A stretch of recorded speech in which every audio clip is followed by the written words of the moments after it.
Good morning, all of you. My name is Deepa Handan Biradar. I am from Sank.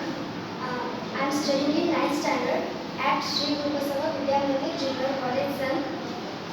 ಇವತ್ತು ನಾನು ಆಯತದ ಬಗ್ಗೆ ಮಾಹಿತಿಯನ್ನು ಕೇಳಲಿದ್ದೇನೆ.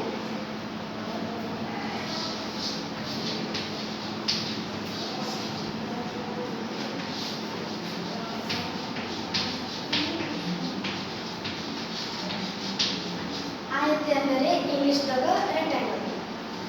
ಆಯತ ಎಂದರೆ ಯಾವ ಚೌಕೋನದ 4 ಕೋನಗಳು ಕಾಟಕೋನವಿರುತ್ತವೆಯೋ ಅದಕ್ಕೆ ನಾವು ಕಾಟಕೋನ ಚೌಕೋನ ಅಥವಾ ಆಯತ ಎನ್ನುತ್ತೇವೆ. ಆಯತದ ಎಲ್ಲ ಕೋನಗಳು ಕಾಟಕೋನವಿರುತ್ತವೆ. ನಾವೀಗ ಒಂದು ಆಯತ ರಚಿಸಬೇಕಾದ್ರೆ ನಮಗೆ 2 ಹೊಂದಿದ ಭುಜಗಳು ನಮಗೆ ಗೊತ್ತಿರಬೇಕು. ಈಗ ಹೊಂದಿದ 2 ಭುಜಗಳು ನಮಗೆ ಗೊತ್ತಿದ್ರೆ ಈಗ ಮುಂದಿನ ಕಂಟಿನ್ಯೂ ಮಾಡೋಣ. ಆಯತವು ಕೆಲವೊಂದು ಗುಣಧರ್ಮಗಳನ್ನು ಹೊಂದಿರುತ್ತದೆ. ಆಯತದ ಸಮ್ಮುಖ ಭುಜಗಳು ಪರಸ್ಪರ ಏಕರೂಪ ಇರುತ್ತವೆ. ಆಯತದ ಕರ್ಣಗಳು ಏಕರೂಪ ಇರುತ್ತವೆ. ಆಯತವು ಪರಸ್ಪರ ವಿಭಾಗಿಸ್ತಾವೆ, ಕರ್ಣಗಳನ್ನು ಪರಸ್ಪರ ವಿಭಾಗಿಸ್ತಾವೆ. ಈಗ ಆಯತ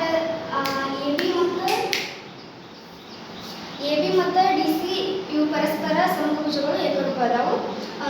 ಈಗ ಎ ಸಿ ಮತ್ತು ಬಿ ಡಿ ಇವು ಓ ಬಿಂದುವಿನಲ್ಲಿ ವಿಭಾಗಿಸಿವೆ. ಈಗ ಎ ಸಿ ಏಟಿತ್ತಂದ್ರೆ ಓ ಸಿ ಎಷ್ಟಿರ್ತೈತೆ ಯಾರು ಹೇಳ್ತೀರಿ? ಎ ಸಿ 8 ಸೆಂಟಿಮೀಟರ್ ಇತ್ತಂದ್ರೆ ಓ ಸಿ ಎಷ್ಟಿರ್ತದೆ? 8 ಸೆಂಟಿಮೀಟರ್ ಅಲ್ಲ. ಈಗ ಆಯತದ ಕ್ಷೇತ್ರಫಲ ತೆಗೆದೈತೆ, ಅದರದ ಸೂತ್ರ ಉದ್ದ ಇಂಟು ಅಗಲ.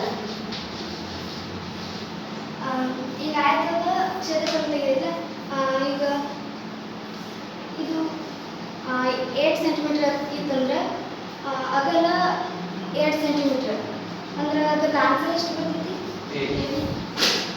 8 ಇಂಟು 8 ಇಂಟು 2 16 ಬರ್ತೈತಲ್ಲ. ಈಗ